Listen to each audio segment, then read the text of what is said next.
may mga kwento kayo na gusto nyo ma-feature dito, mag-message lang kayo sa aking Facebook page.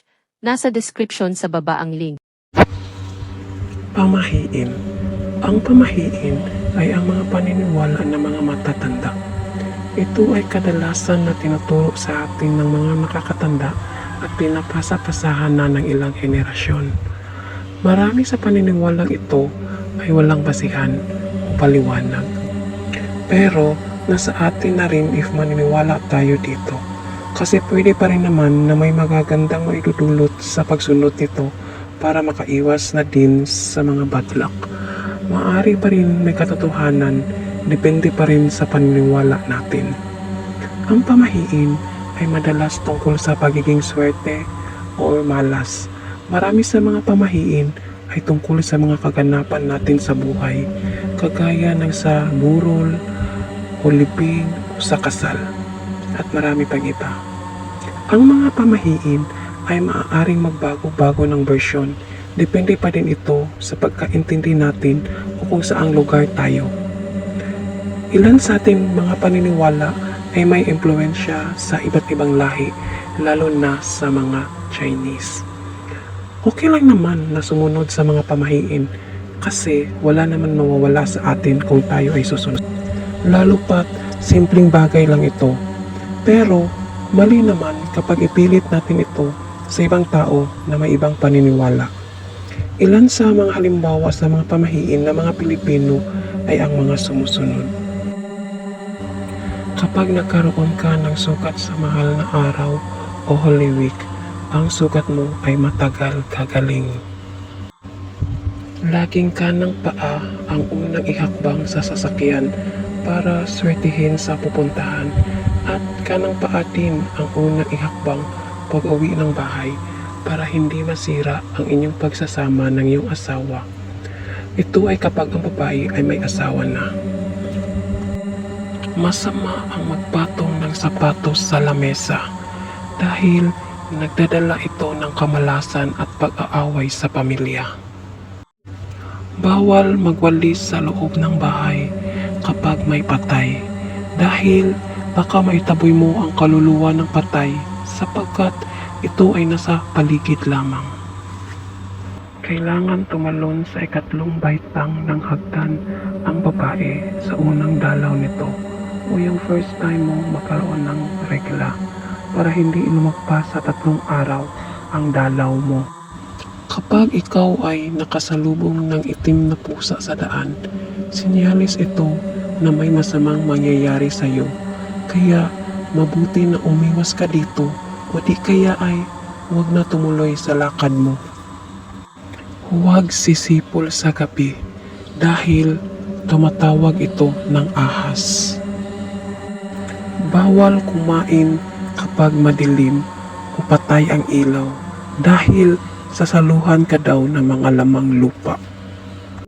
Ilagay ang libro sa ilalim ng unan pagkatapos mag-aral o bago matulog para hindi mo makalimutan ang iyong pinag-aralan.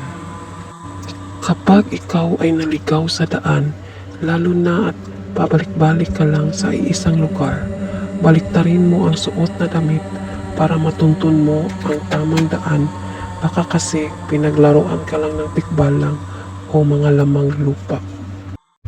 Bawal mag-uwi ng pagkain galing sa patay o lamay dahil ang pagtitira o pag-uwi ng pagkain galing dito ay nangangahulugan na baka may susunod na paglalamayan sa pamilya mo. Bawal nakatapat ang paa ng patay sa may pintuan. Ang pagtatapat ng paa ng patay sa pintuan ay nagsasabing baka may susunod na mamamatay. Kung siya ay pinatay, maglagay ng sisiw sa ibabaw ng kabaong. Ang paglalagay ng sisiw sa ibabaw ng kabaong, ito ay nakakatulong upang matukoy kung sino ang pumatay dahil hindi iyon makakatulog ng maayos ang suspect at lagi itong mananaginip ng masama. Bawal magluto ng may sabaw kapag may patay dahil ang pagluluto nito ay pinaniniwalaan na maaaring umulan o bumaha. Huwag dumiretso ng uwi sa bahay kapag galing ka sa lamay. Magpagpag muna o magpalipas muna sa ibang lugar. Ginagawa ito sa paniniwala na baka ikaw ay sundan ng kaluluwa ng patay. Bawal umiyak sa ibabaw ng kabaong kasi kapag umiyak ka sa ibabaw ng kabaong, mayroon daw posibleng sumunod. Bawal nakasapatos ang patay. Ang pagsusuot ng sapatos sa paa ng patay ay nangangahulugan na ang kaluluwa ng patay ay magbalik-balik at hindi tuluyang umalis. Bawal dumalaw ang buntis sa patay o sa lamay kasi kapag pupunta ang buntis sa lamay, sinasabi na baka mahihirapan manganak ang buntis. Damitan o kumutan ng kulay pula ang bata kapag pumupunta sa lamay dahil ang paglalagay o pagsusuot ng kulay pula sa bata ay nakakatulong upang hindi sila dalawin o lapitan ng kaluluwa ng patay. Huwag maglagay ng kahit anong matutulis na bagay sa patay dahil ang paglalagay nito ay nagpapahayag na baka ito ay magmulto at hindi matahimik. Bawal maligo sa bahay kung saan may patay o lamay dahil ang pagliligo sa bahay kung saan may patay ay nagsasabing ikaw ay mamalasin o maaari kang dalawin ng patay. Lagyan ng pera ang kamay ng patay. Ang paglalagay ng pera sa kamay ng patay ay sinasabing pampaswerte. Ang iba, sabi nila, para daw may pamasahe ang patay papuntang langit. Bawal maghatid ng bisita ang sinumang kamag-anak ng may patay. Ang paghahatid ng bisita ay nakakasama dahil baka raw may sumunod na mamamatay. Bawal magpasalamat sa mga dumadalaw o nabigay ng tulong. Ang pagpapasalamat ay ipinagbabawal dahil baka ang burol ay masundan pa.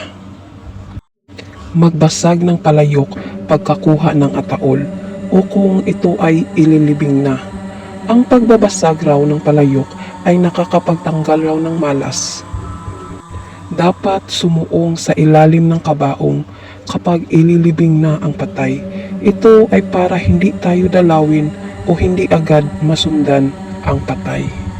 Lagyan ng rosary ang kamay ng patay tapos putulin ito. Ito ay para madali itong makapunta sa langit. O ang sabi ng iba, ito ay pagputol ng sumpa para hindi magkasunod-sunod ang namamatay. Dapat bantayan ang kabaong ng patay dahil kapag walang nakabantay na tao o tinutulugan ito, maaaring kunin ang katawan ng patay ng mga ibang nilalang at palitan ito ng katawan ng saging. Marami tayong mga pamahiin na hanggang ngayon sinusunod pa rin ito. Wala naman masama kung susundin ito dahil ito ay gabay lamang sa atin at nakakatulong din ito para mailayo tayo sa kapahamakan. Salamat sa panunood. Sana may natutunan kayo kahit kaunti.